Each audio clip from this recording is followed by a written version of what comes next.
সপোন প্ৰত্যেকজনৰে থাকে।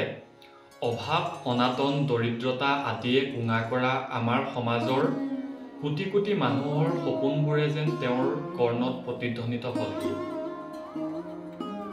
হৃদয়ৰ কন্দৰত অতদিনে সাঁচি ৰখা সেই জীয়া সপোনবোৰৰ গৰাকীয়ে তেওঁক যেন ৰিঙিয়াই কৈ যায়, মোৰো এটা সপোন আছে। নমস্কাৰ, আদৰণি জনাইছোঁ সকলোকে। আজি কিছুদিন পূৰ্বে মই এখন কিতাপ পঢ়িছিলোঁ। কিতাপখনৰ নাম আছিল মোৰো এটা সপোন আছে। মোৰো এটা সপোন আছিল এখন আত্মজীৱনীমূলক গ্ৰন্থ। গ্ৰন্থখন লিখিছিল ডক্টৰ ৰুবুল মাউতদেৱে। ডক্টৰ ৰুবুল মাউতৰ অতি সংগ্ৰামৰ মাজেৰে পাৰ কৰা শৈশৱ, ঘাত প্ৰতিঘাত, আমেৰিকাৰ বিখ্যাত মাছাচুচেটছ বিশ্ববিদ্যালয়লৈ যোৱাৰ ঘটনা আৰু শয্যাগত পিতৃৰ সৈতে জড়িত এক স্পৰ্শকাতৰ কাহিনী বৰ্ণিত কৰা হৈছে এই আত্মজীৱনীমূলক গ্ৰন্থখনত। গ্ৰন্থখনে মোৰ জীৱনত ব্যাপক ৰূপত এক ইতিবাচক প্ৰভাৱ পেলাইছে।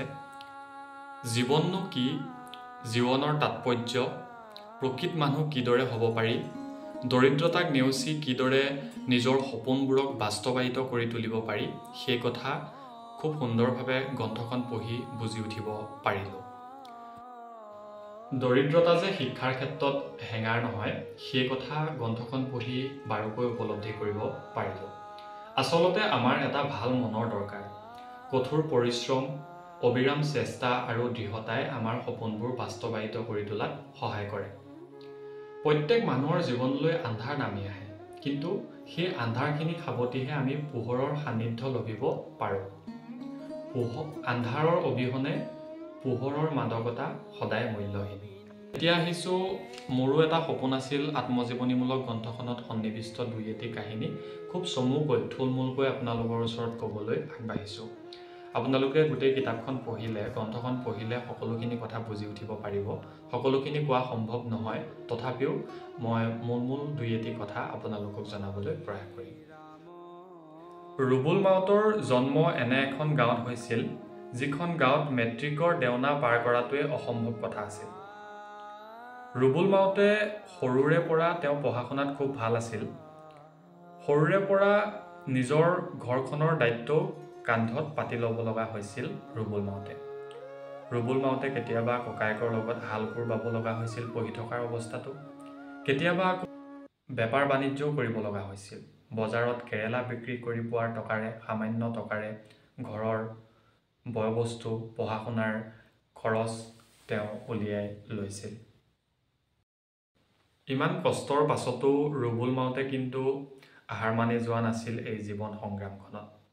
তেওঁ এটা কথা বাৰুকৈ উপলব্ধি কৰিব পাৰিছিল যে যি সন্তানে হাজাৰ প্ৰতিকূলতাকো নেওচি নিজৰ কৰ্তব্য দায়বদ্ধতাৰে কৰি গৈছে, তেওঁলোকহে মানৱ সমাজৰ প্ৰকৃত সম্পদ। তেওঁলোকৰ উন্নতি নিশ্চিত। ঘৰুৱা কাম কাজ কৰিও ৰুবুল মাউতে মেট্ৰিকত সুখ্যাতিৰে প্ৰথম বিভাগত উত্তীৰ্ণ হৈছিল। কৈলাশপুৰত সেই সময়ছোৱাত, অৰ্থাৎ ৰুবুল মাউতে যি সময়ছোৱাত মেট্ৰিক পাছ কৰিছিলে, সেই সময়ছোৱাত মেট্ৰিক পাছ কৰাটো সেই গাঁৱৰ পৰা অলিম্পিকত ভাৰতে সোণৰ পদক অৰ্জন কৰাৰ নিচিনা আছিল।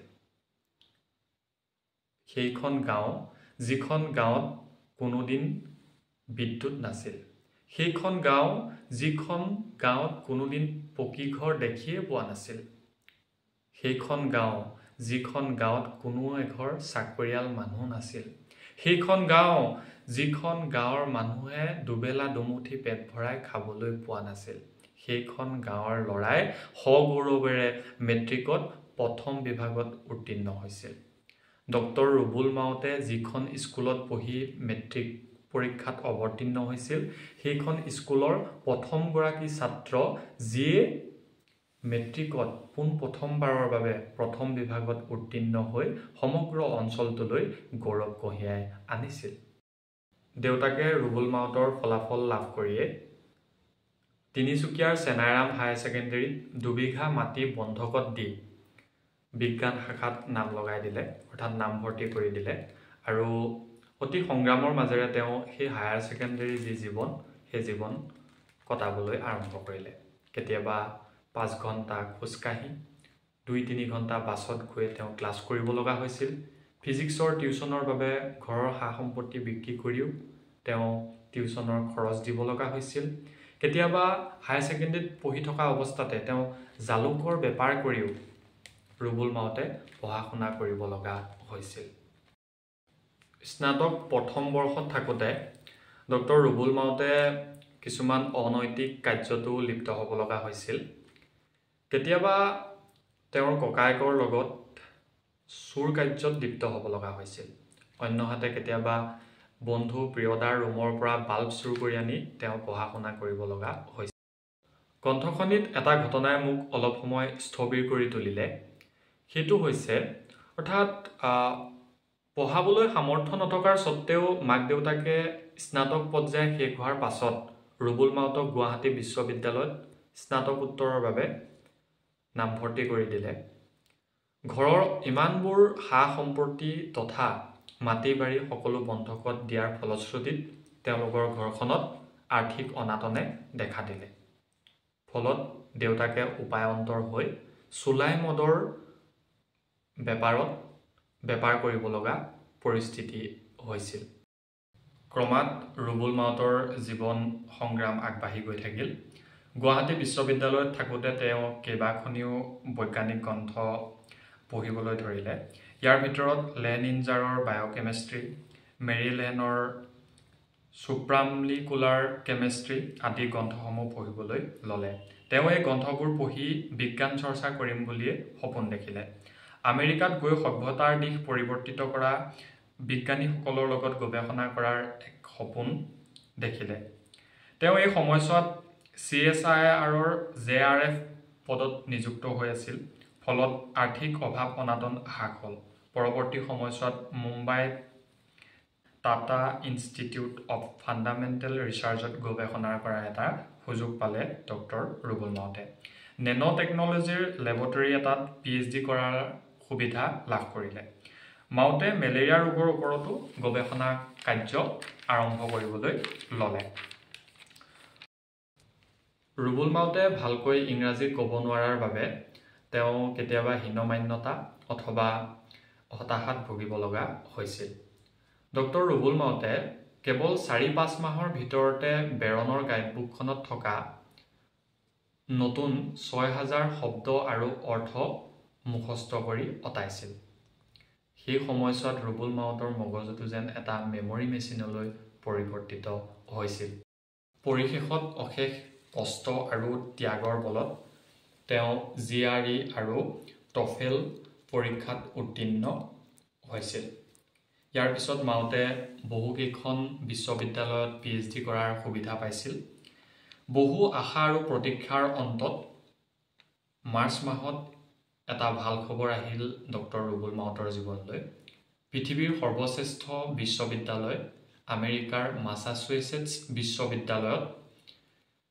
PhD প্ৰগ্ৰেমৰ বাবে তেওঁ বাছনি কৰা হ'ল এনেদৰে দৰিদ্ৰতাৰ হাজাৰ প্ৰতিকূলতাকো নেওচি সেই কৈলাশপুৰৰ পৰা আমেৰিকাৰ মাছাচুচেটছ বিশ্ববিদ্যালয়লৈ আহি তেওঁ এজন প্ৰখ্যাত বিজ্ঞানী হিচাপে পৰিগণিত হ'ল সময় পৰিৱৰ্তনশীল সেই কৈলাশপুৰৰ গাঁওখনলৈ গাড়ী মটৰ আহিল বিদ্যুৎ আহিল মোবাইল ফোন আহিল ঘৰবোৰ পকী হ'ল ডক্টৰ ৰুবুল মাউতৰ দেউতাক পাৰ্কিনছনৰ ৰোগত আক্ৰান্ত হৈ মৃত্যু হৈছিল গ্ৰন্থখনৰ শেষৰ ফালে ডক্টৰ ৰুবুল মাউতে লিখিছে যে এখন অখ্যাত গাঁৱৰ এটি কিশোৰে উৰিবলৈ বিচাৰিছিল অক্ষম দেউতাকে নানা সংঘাতৰ মাজেদি কিশোৰটিক দুহাতেৰে ধৰি যে ওপৰলৈ তুলি দিছিল যাতে সি উৰিব পাৰে কিশোৰটি উৰি গ'ল আৰু দেউতাকজনে আকাশত তাৰ উৰণ চাই চাই তাতেই ৰৈ গ'ল আৰু